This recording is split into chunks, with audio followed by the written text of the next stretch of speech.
Kaine listened to the sound of crackling firewood and stared at the black object on her plate. She'd been pushing it around the wooden disc for a good 10 minutes, ignoring the bemused stare of her grandmother. Finally, she summoned her courage and gave the object a brief sniff. A sharp, bitter scent flew up her nostril and made its home there, causing her face to twist with disgust. "What are you eating?" "Grandma, I can't believe you want me to eat a bug. Ew." The old woman threw some more wood under the cooking pot and snorted. "It's no bug, you fool girl. It's a berry." "Why in the hell would I be feeding you bugs?" "Yeah, well, it sure looks like a bug," said Kaine, "and I think it's burnt or something because it smells terrible." With that, Kaine held her nose and threw the berry in her mouth, chewing as little as possible. "Oh, yeah, that's terrible, all right." "Why, you little brat," laughed the old woman. "Look at the sass on you. You've been spending too much time with me, and that's a fact." 5 years had passed since the moment when Kaine's grandmother saved her from the bullies. As is often the way with two stubborn people, their relationship had grown in fits and starts, but moved forward all the same. Meals that used to be somber affairs were now filled with laughter and hurled abuse in equal measure. Kaine could not remember a time when she had been happier. As the years went by, Kaine started to shoulder more and more of the daily responsibilities. Her grandmother's legs grew weaker by the day, and she could no longer do many of the chores she used to take for granted. And so this morning found Kaine lacing up her work boots with a breakfast of burned berry rolling through her belly. "Where are you going today?" asked Grandma suddenly. Kaine looked up, surprised. The old woman rarely asked for specifics anymore. "Well, I was gonna check out the kelma trees and see if they were ripe. I thought we could make some jam or something. Oh, and I'm gonna go pick up some flagstones, so I need to take the wheelbarrow." "Flagstones? What in the hell for?" Kaine stared at her grandmother, and then held out an arm and swept it around their home. Constructed mostly of cloth, rope, and rubble, the old place sagged like a boxer in the final round. "Grandma, a dying cat could chew through this house. I'm going to build a stone wall so that we have some protection." The old woman laughed, exposing her toothless grin to the world. "God damn, girl! If a bunch of thieves want to ransack this old place, let them come. We got nothing worth stealing anyway." "I'm not worried about thieves. I'm worried about shades. People saw one west of the village today. Yesterday." The old woman tilted her head and stared at her granddaughter. "Well, shoot. I don't know why you have to do it today. We can worry about it some other..." "Grandma, no. If I don't go to the kelma trees, we won't eat tonight. You know that." A confused expression passed across the old woman's face, and for a moment, she was a small child lost at a carnival. Or her mind might be going. "Yes," she said after a bit. "Yes, of course you're right. I'm sorry, Kaine. Lately, it seems my mind is..." She didn't finish the thought, instead, walking over to her nightstand and gently taking the wreath of lunar tears from the drawer. The flower's petals had aged to a brilliant whiteness, and Kaine thought it was more beautiful now than the day when she first received it. And that's probably the same wreath that we saw when we first met Kaine. That place is the shack they were talking about, right? That really run-down place. "You're gonna be a true woman soon," Grandma said as she placed the flowers in the girl's hair. "So that means less chatter about shades and building defensive walls and more talk about how beautiful you've become." Annoyed, Kaine reached up to remove the garland, but the look on her grandmother's face stopped her hand. "You're a beautiful thing," said the old woman, "and there ain't another one like you in all the world. I'm very proud of you." "Okay, Grandma, that's enough goddamn compliments for one day." "Such a mouth on you. Where did that come from?" "Gee, I wonder." I'll teach you to sass me, girl, yelled Grandma. Suddenly, she lurched forward and grabbed Kaine by the ears, pulling her around the room with a crazed grin on her face. Grandma! Yelled Kaine in a quaking voice. Grandma, stop it! What the hell? The old woman stared at her and blinked, then slowly held her wrinkled hands out, as if it was the first time she had ever seen them. I don't know what happened there. I'm sorry, girl. Sometimes my mind just... I guess Grandma forgot that Kaine isn't like 5 years old anymore. Kaine thought the look on her grandmother's face was the most heartbreaking thing she had ever seen. Listen, she began. Maybe I should stay home after all. No, I won't have you stay here to keep an eye on an old codger like me. You go get your fruit and your wall and whatnot. I'll be fine. And when you come back, I'll have a nice grasshopper dinner waiting for you. Kaine rolled her eyes, then kissed her grandma on the forehead and made ready to depart, trying desperately to ignore the worry that was gnawing at the walls of her heart. Kaine could feel the old woman's eyes watching her as she moved down the path. Don't turn around, she told herself, but in the end, the temptation was too great. She spun on her heel for a final look and saw a small, bent woman standing in front of a ramshackle hut with a sad expression on her face. Gods, she looks so old now. It's like the wind could reach down and just carry her away. Kaine worried about her grandmother all day, causing her work to suffer. What little fruit she could collect was tossed carelessly into the wheelbarrow, and she only found a couple of stones before losing interest in the project. Finally, as dusk approached, she decided to call it a day. Cursing herself for the lack of focus, Kaine pushed the nearly empty wheelbarrow back down the path. As she crested the final hill, she suddenly froze in place. The wheelbarrow fell from her fingers and collapsed onto its side, sending a few pieces of wrinkled brown fruit rolling back down the hill. Her gaze was transfixed by a thick black cloud that hovered just ahead. Tracing its path with a finger, Kaine suddenly felt her stomach knot in on itself. No, oh gods, no! Her grandmother's house was ablaze, the flames licking up as if trying to touch the sky itself. Grandma? Grandma! Kaine ran then, faster than she had ever moved in her life.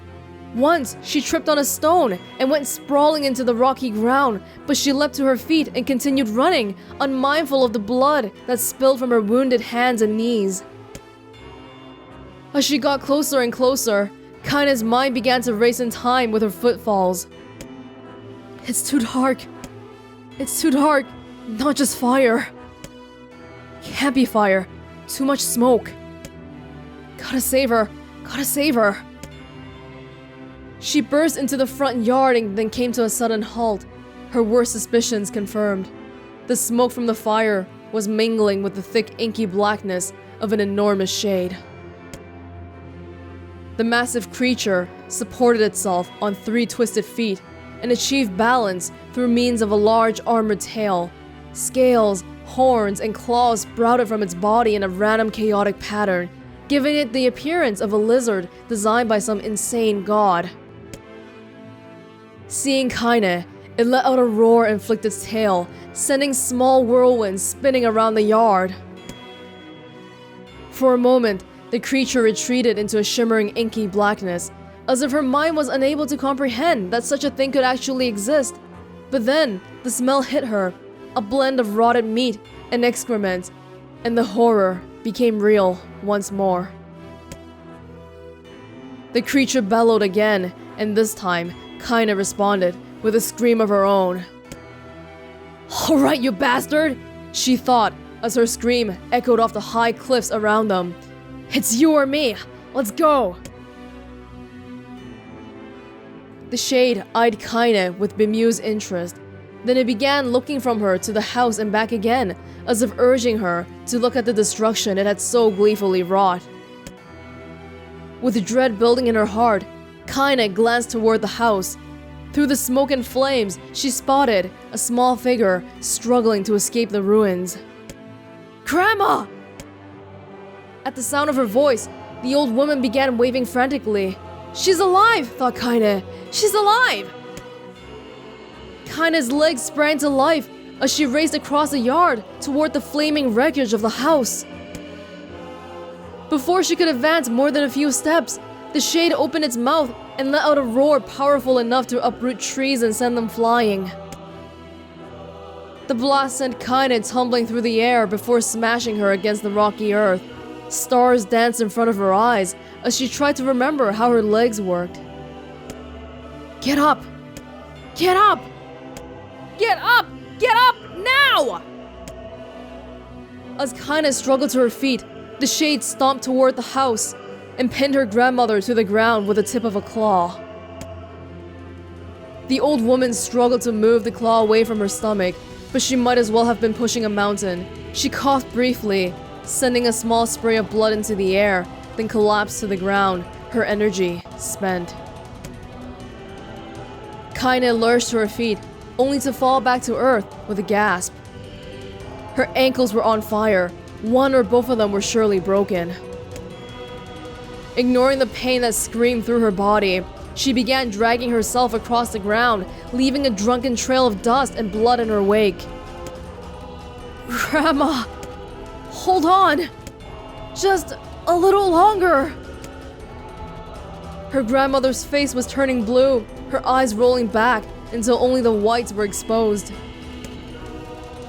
Kaine pulled herself across the ground with maddening slowness, the distance seeming to increase with every second that passed. The shade glanced between the two women and flicked out its tongue, its giant mouth turning up at the corners. Short, panting breaths belched from somewhere deep inside its core. And we know what shade this is. This is the first big boss shade that we killed with Kaine. Bastard! Laughing at us. She had no idea how such a mindless creature could experience emotion, but there could be no doubt that the shade was taking joy in their suffering. "Yeah, I see your plan." The shade moved its claw slightly, allowing Grandma to breathe again. It was clearly keeping her alive, only to snuff out her life when Kaine was close enough to touch her. "I'm gonna kill this bastard." Summoning all her strength, Kaine rose to her feet. There was a sickening snap from her right ankle as the foot twisted backward, but she forced it from her mind and began to hobble toward the monster. Pulling a small knife from the pouch at her waist, she leapt on the foot that pinned her grandmother and plunged the weapon deep. "Give her back!" she screamed. "Give her back to me!" It was like stabbing a rock. After a few swipes, the knife broke at the hilt with a dull snap. The shade panted, laughter again, then raised its tail and sent it, rushing through the air toward the young girl that was lashed to its foot. Kaine never had a chance. The tail struck her square in the chest and sent her crashing into the burning wreckage of the home. As she lay on the ground with blood pouring from multiple wounds, a small, weak voice spoke up. "Kaine?" Kaine's vision blurred, but she forced herself to focus on the sound. Finally, her eyes cleared enough for her to make out her grandmother's hands reaching out to her through the smoke. "Grandma? Kaine, you've gotta run!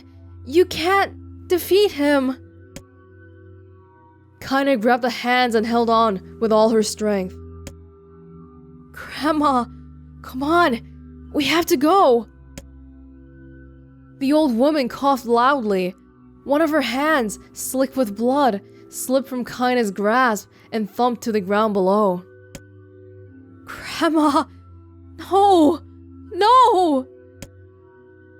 "I said run, goddammit! You have to live! You have to get through!"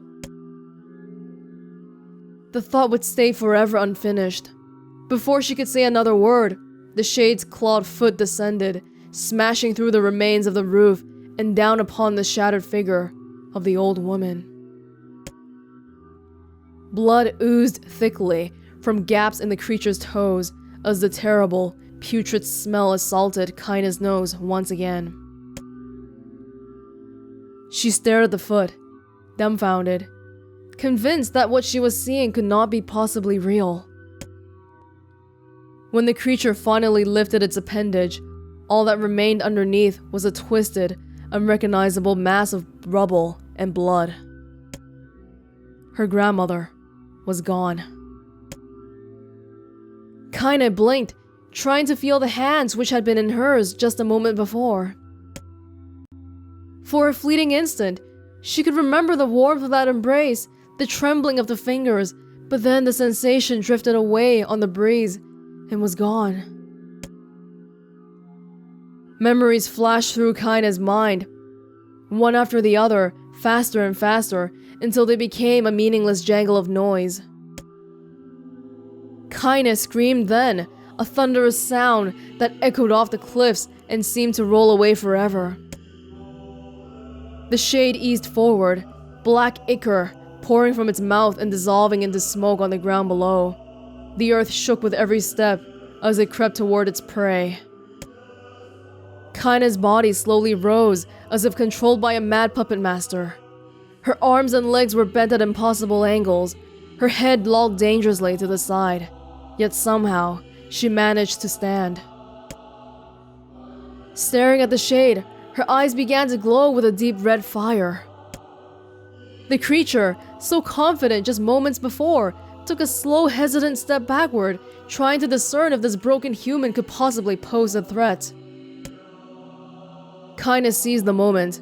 Laughing like a madwoman, she leapt into the air and plunged the shattered hilt of her knife deep into the leg of the shade. The shade shook Kaine off like a fly, sending her crashing to the earth once again. Her chest rose and fell slowly, as if a great weight were resting on it. Moist sounds of pain echoed through her mind. Something warm and thick oozed from her ears. Is that blood? Think it is. Think I'm bleeding to death. Oh, can't die. Can't die. Grandma told me to live. Deep in Kaine's mind, something finally broke. The sound, the pain, the smoke and the flames, all of it faded away until all that remained was a single incantation repeated over and over again. Kill it!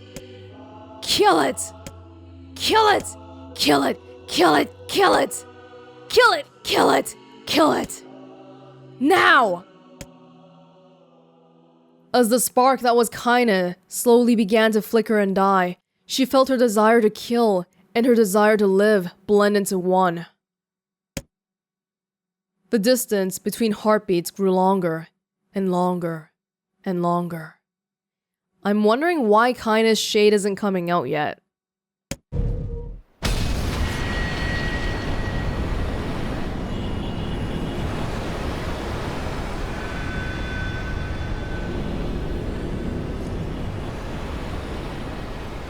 Oh!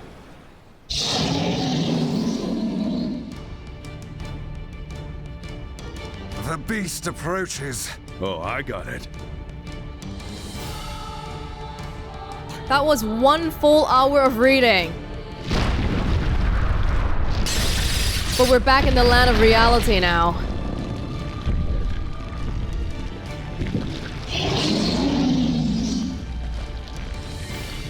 But let's save the talking for when we finish this thing. Oh my lord.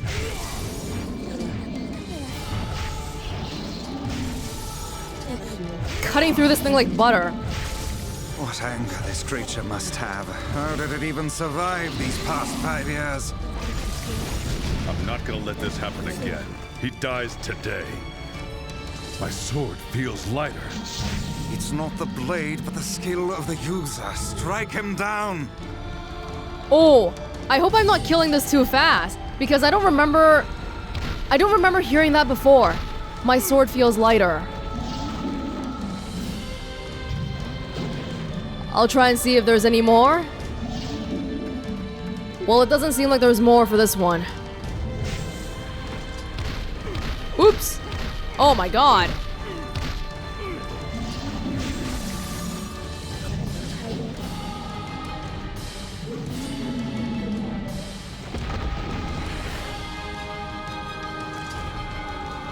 No more?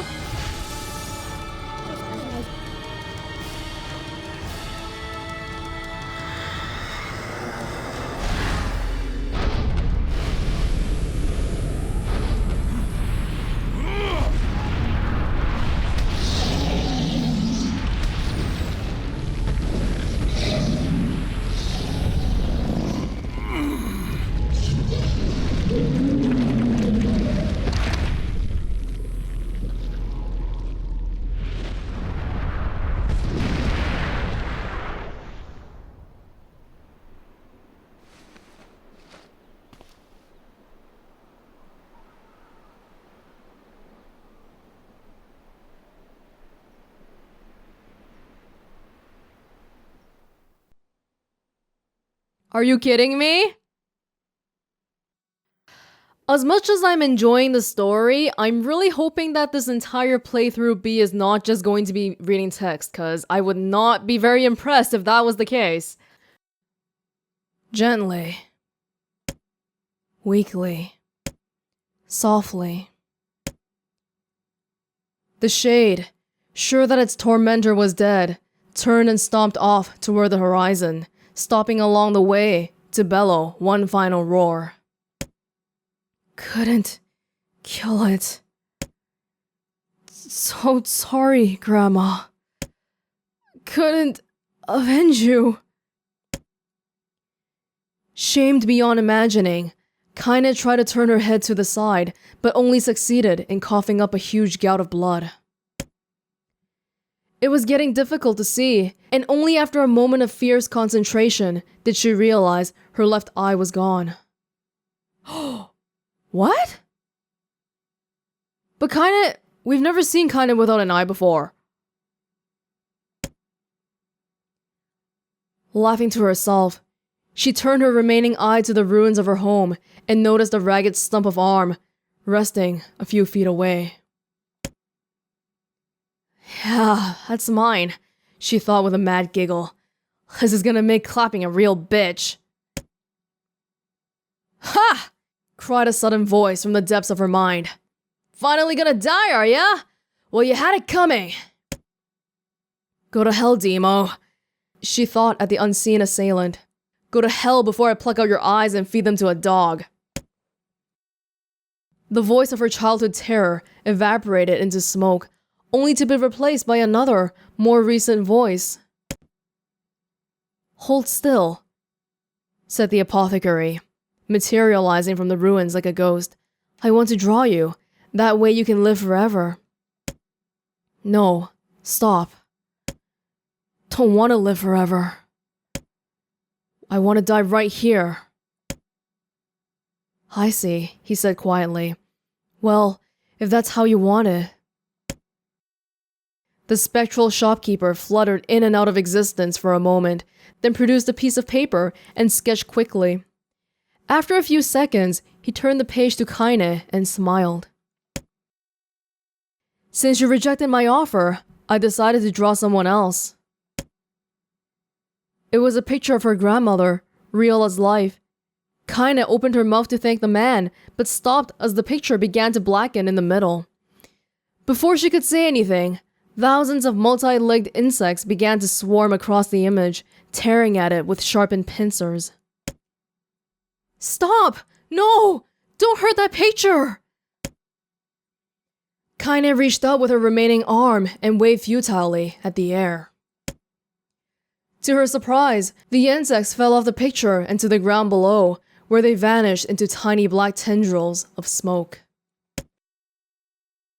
Relieved, Kaine turned her good eye back to the picture, only to open her mouth in a silent scream. The sketch now showed her grandmother as she truly was, a smashed, unrecognizable lump of nothing. The apothecary smiled, then broke into a jolly dance. See that? He cried as he danced his jig. It's perfect now. She looks just like you. I look like that? Oh God. Oh God. I'm gonna die. I'm gonna die.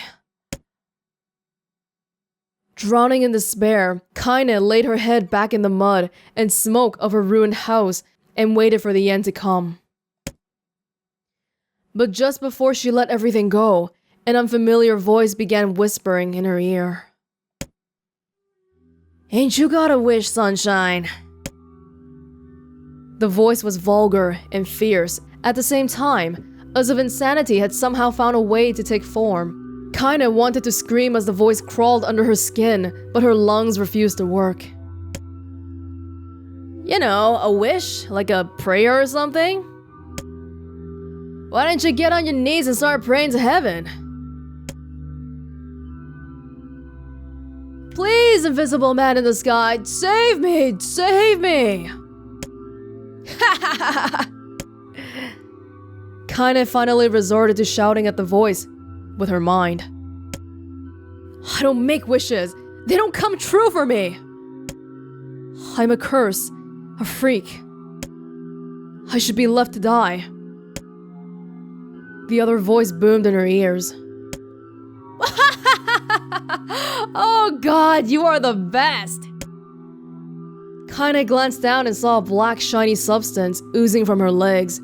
She tried to brush it away, but her remaining arm would no longer respond. The substance slowly crept around her feet, and then began moving up toward the rest of her body.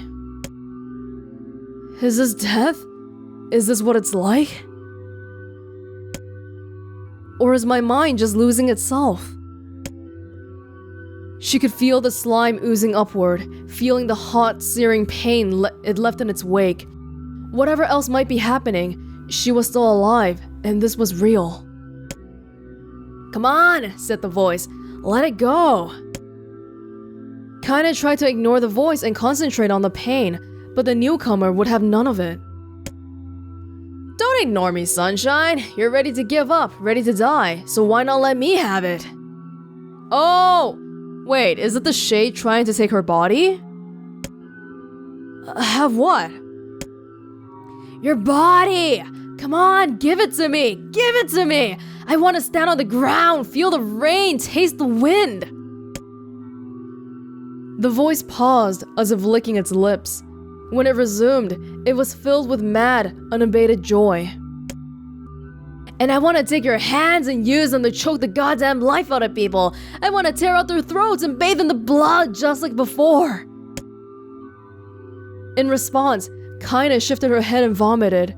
The warmth of it crept down on her front and mingled with the pain of the enroaching black ooze. Are you a shade?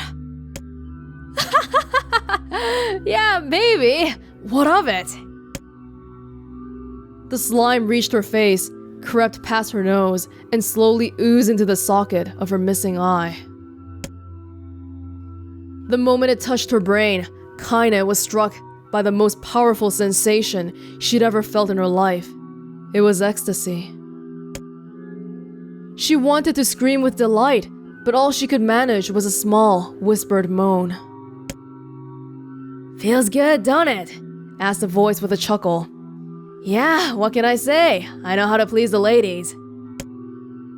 Now give me that body. Come on, give me the body, and I'll give you more of this feeling. It's a fair trade. So this is a shade trying to overtake her body, because Kaine is dying and Kaine is becoming a corpse. So the shade is attracted to the corpse, is what I assume. But this is strange to me because why is this happening now? I thought Kaine was already living with the shade this whole time, cause that's why she was being bullied, right? But now I'm not so sure anymore. We'll have to keep seeing. A black lump began to protrude from Kaine's side. As she watched, it grew longer and thicker, eventually taking the form of her missing arm. I can see better, she thought. My eye must be growing back too. The slime reached up to envelop the rest of her face, but she managed to brush it away. "Stop," she whispered, marveling at how she had regained her voice. "Stop." The black ooze hesitated, as if considering this request, then quickly shimmered down her body before disappearing in a cloud of smoke. "Ah, what the hell, Sunshine?" screamed the voice. "We had a deal! I thought you wanted to die!" "Grandma said I can't die yet." A brief image of her grandmother, bloodied and broken, flashed before her eyes. She saw the shade that had killed her and heard its mocking laughter, then closed her eyes and forced the image from her mind. Her whole body was quaking with rage. When she opened her eyes again, they burned bright red. "That thing took my grandmother. I have to kill it before I die." Kaine glanced down and saw a mysterious pattern. The pattern of the shades burned itself into her left arm. "Well, I'll be damned," said the voice cheerfully. "Well, look at that, Sunshine. I think you and me are gonna be good friends now." Kaine stared intently at her arm. The more emotional she felt, the more the letters seemed ready to puncture her skin and begin infecting the rest of her body. The arm clearly had a will of its own now. "Stop. Gotta stop." Holding her left arm in her right, Kaine took a deep breath and tried to calm herself. "Come on, don't fight it," pleaded the voice. "Hate's my favorite dish, and I'm hungry." "Let it go! Feel the anger! Burn with the fire of revenge! Thirst for blood! Then go out there and... Shut up! Shut up and get the hell out of my body!" "Your body? Oh, that's rich, Sunshine. Real rich." "Look, why don't you just up and die so I can have this body all to myself? What do you say? I bet those buddies of yours in the area would love to see you dead." Kaine grabbed a nearby shard of glass and tried to saw off the shade-infected portion of her side. Before she could, her darkened left arm grabbed her right wrist, crushing it. Kaine screamed and dropped the shard as the sound of bone crunching on bone filled the air. Holy shit. "Stupid idiot girl! You're possessed now, Sunshine, and there ain't no going back." The voice laughed again, a loud, long wail that seemed to go on without end. "Possessed?" whispered Kaine. "Yeah, possessed. You and me, we got what you might call a timeshare arrangement. Remember how folks used to think you were a freak? Well, wait till they get a load of you now!" Okay, so Kaine was already a freak before the shade came along. There was a line back when we were being bullied. Demo said, "Why are you acting like a girl?" Is Kaine not a girl? So I'm thinking now, like, that line, it makes sense if you think about it in the context of shades and humans, but if she wasn't even a shade back then, why would somebody hurl an insult at you and call you, why are you pretending to be a girl? And there was a really weird description early on too. I think it was talking about Kaine's hair or her skin. Something about how white it was made it look sexless. All of this might be related to how, or why she so aggressively dresses up to ensure that you know she's a girl, a woman too.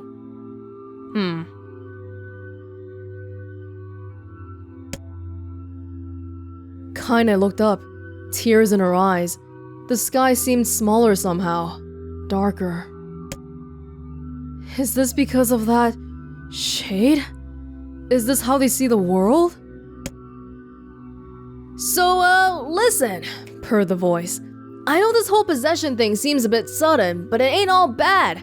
There's plenty in it for you, too. I'm a very powerful creature, Sunshine, and now that power belongs to you. You got enemies? People you want to kill? I can make it happen. That little fat kid who kept picking on you? The big old shit that squashed your granny?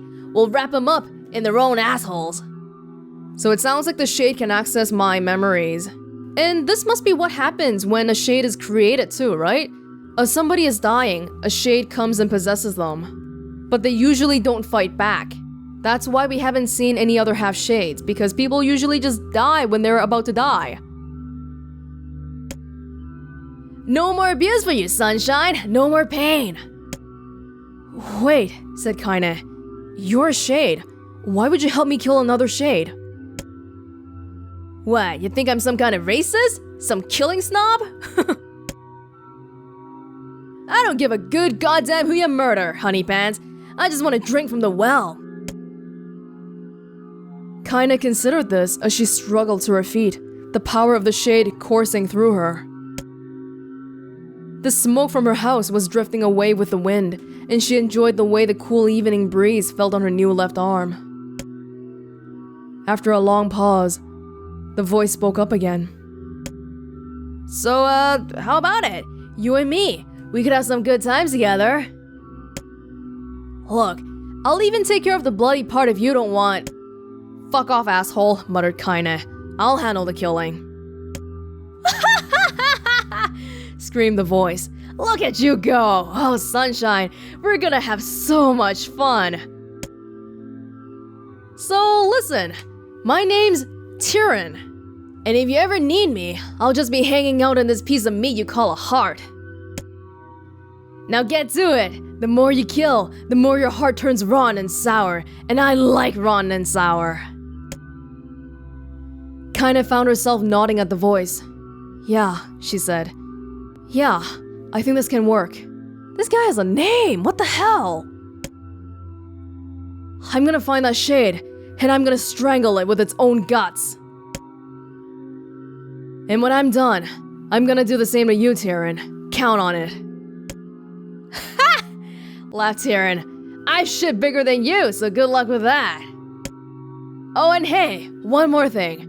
Right now, you and me are sharing this body, but if you ever run out of hate, if you ever, go soft, then I'm gonna take over everything.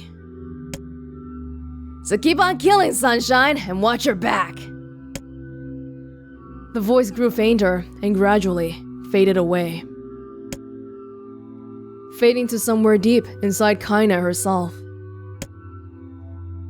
Kaine waited until she was sure the voice was gone, then waved her new left arm around a few times. It feels perfectly normal, she thought. It feels like mine. Desperately, she began poking and prodding at the new limb, determined to find something wrong with it. She didn't want it to feel normal. That would mean the creature inside her had already won. I am not a shade. I am Kaine. Repeating this mantra in her mind, she slowly began digging through the rubble of her house, being careful to ignore a certain red-stained spot in the corner. Finally, after what seemed like an eternity of heartbreaking work, she found what she was looking for. It was the wreath of lunar tears. Though it had been through hell and back, the garland's petals were still as bright as ever. Kaine started to place it in her hair, then slowly lowered the wreath and stared at it. I'm sorry, Grandma. I'm so sorry. But I don't deserve to wear this anymore. I'm possessed, corrupted, a freak. And this time, I don't think there's any going back. Holding the flowers to her heart, Kaine fell to the ground and sobbed. As night gradually lightened to dawn, and the people of the Eyrie arose to their daily lives, she remained in that position, as if tears could somehow wash away the horror that now infected her world. Alive. Stay alive. Stay alive. Grandma? Kaine, you gotta live. You gotta come back to us.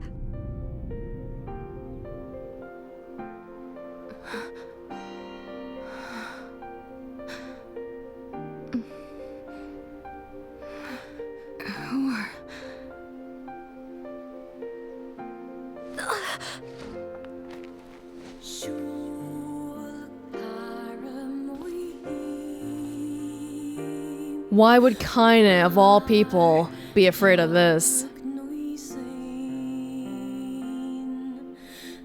Emil, you were the one calling me, huh?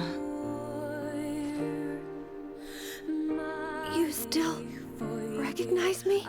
Yeah, sure. I knew you right away. Thank you, Kaine. Good to see you, Kaine. You look like shit. Thanks again. How long has it been? 5 years.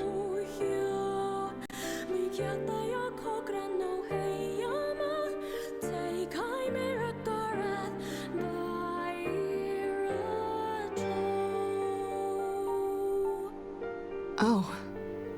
That's a long time. Any luck with Yona? We are still no closer to finding her. We need a way to locate the Shadow Lord. This is for you. Lunar Tears. Did you make this? It's just a little welcome back gift. It's not much, I know. You know, at this point, we've already defeated the shade that killed Kaine's grandmother, and the grandmother herself is already dead. Kaine was just tagging along our journey, but to wake up to Emil telling her to stay alive, I like to think that that helps Kaine push on, even if it's just a little bit more. It's nothing like the one Grandma used to make, but... oh, hell. Thanks. Excuse me? Oh, that one did happen before, didn't it? The Lunar Tears thing. I thought it was new. Popola, we did it. We freed Kaine. F off, Popola. That's great. Listen, can I talk to you for a minute? No? This doesn't make sense. Please, try to understand. People are tired and scared, and I'm sorry. I'm sorry you have to bear the brunt of that. It's crap. It's okay. We can sleep outside. No one's sleeping outside. You and Kaine saved this village, and now they want to run you out?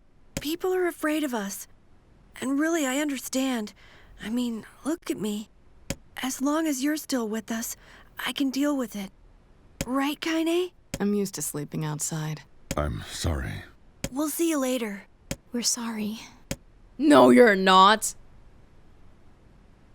Liars. A whole lot of you.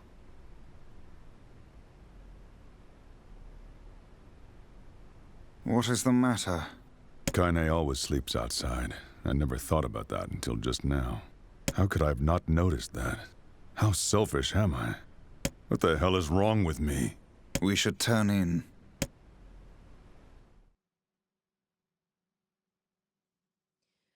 We have seen this, so I'm not gonna... You should blame Devila for everything. You should strangle Popola. I don't know about that. Anger fuels revenge. Judging by how we are discovering Kaine's story, I thought maybe we would play as her, but no, doesn't seem like the case. We're still following the father here.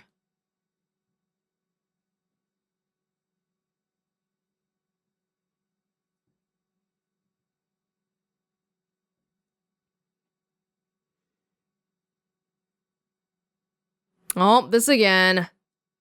We still don't know shit about this. Founder research report.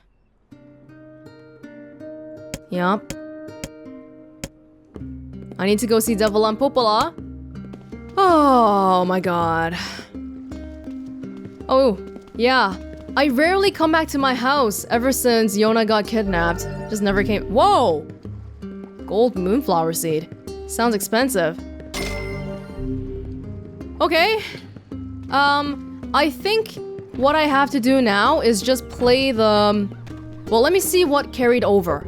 I see that I'm using the sword from last time, from the final battle. It seems like everything that we had before carried over. Quests also carried over. Oh, but we don't have that seed one. It's okay, I don't want it.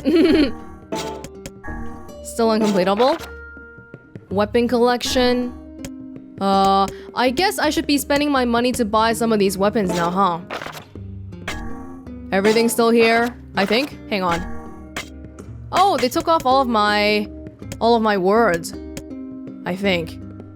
Yeah, I don't think it matters too much because I think we are way overpowered right now. I actually want to use a shittier weapon because we're just plowing through the people way too fast. Maybe I can try using some... Let's try using some of these one-handed swords then. Just to chill around or something. Why not, right? This one looks extreme. Let's try using Faith for a little bit.